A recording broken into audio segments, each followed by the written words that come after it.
the virus is unknown, but its effects were devastating and swift. In the 1930s, reports of biological experiments began leaking out of Russia. Then reports of villages destroyed overnight. Then entire cities. We feared the Russians had developed a weapon of unparalleled power. The truth was far worse. The Chimeras stayed sealed within Russia for over a decade. Then, in 1949, they launched an attack that overwhelmed all of Europe in a matter of weeks. For several months we thought England was safe. But in October of 1950, the Chimera burrowed under the Channel. We had prepared for them, but in 3 months' time, the war was lost. We abandoned the cities to the Chimera and retreated to scattered military bases and outposts. The Chimera had won. On July the 11th, 1951, the Americans launched an assault on the eastern coast of England. On the second wave of that assault was a sergeant named Nathan Hale. The actions of that soldier have become a matter of both scrutiny and myth. What follows are the known events of his life from July 11th to July the 14th, the day he was last seen.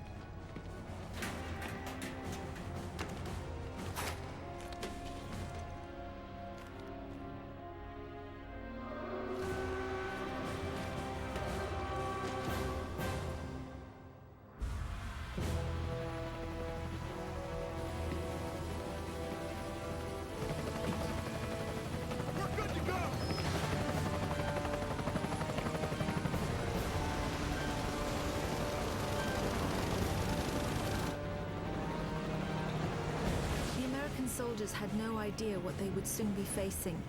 The US government had sealed its borders in 1950. Radio waves and newspapers became state property. Only the highest levels of their government knew the truth. The operation was an exchange. The Americans were bringing supplies and tanks into York. We were giving them our one secret weapon, something we could offer that they couldn't build themselves. I was the commander of the convoy team that was to meet the US soldiers.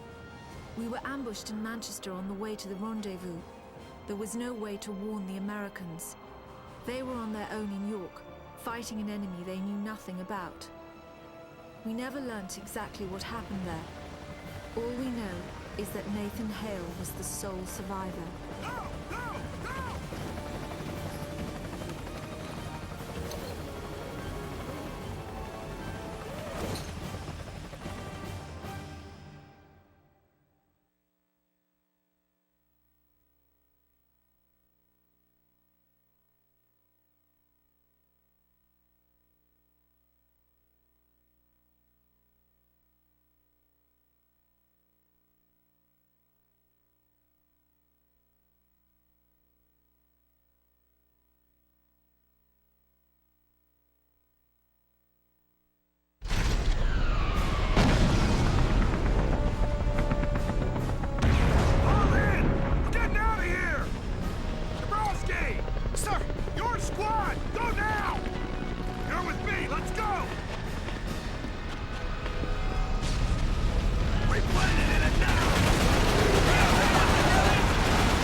Sergeant Hale! Looks like your squad got it bad. Come on, let's get to the depot, double time.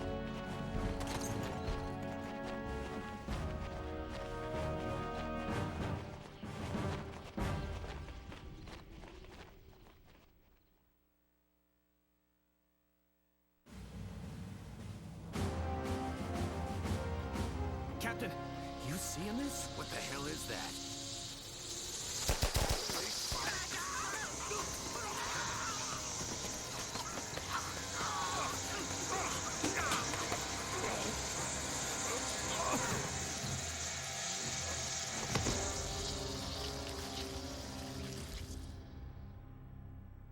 No one knows exactly how Hale was infected by the Chimeran virus. Our only clue is a journal entry recovered from the body of a US medic. It says that he encountered a number of comatose soldiers in a dry creek bed. One of the soldiers, a sergeant, suddenly woke up.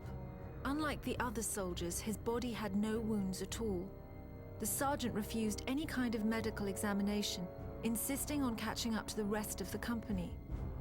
If that sergeant was in fact Nathan Hale, then he remains the only known person to wake up after being infected. Whether the Chimeran virus mutated within him, or whether his body had an innate resistance to it, remains a mystery.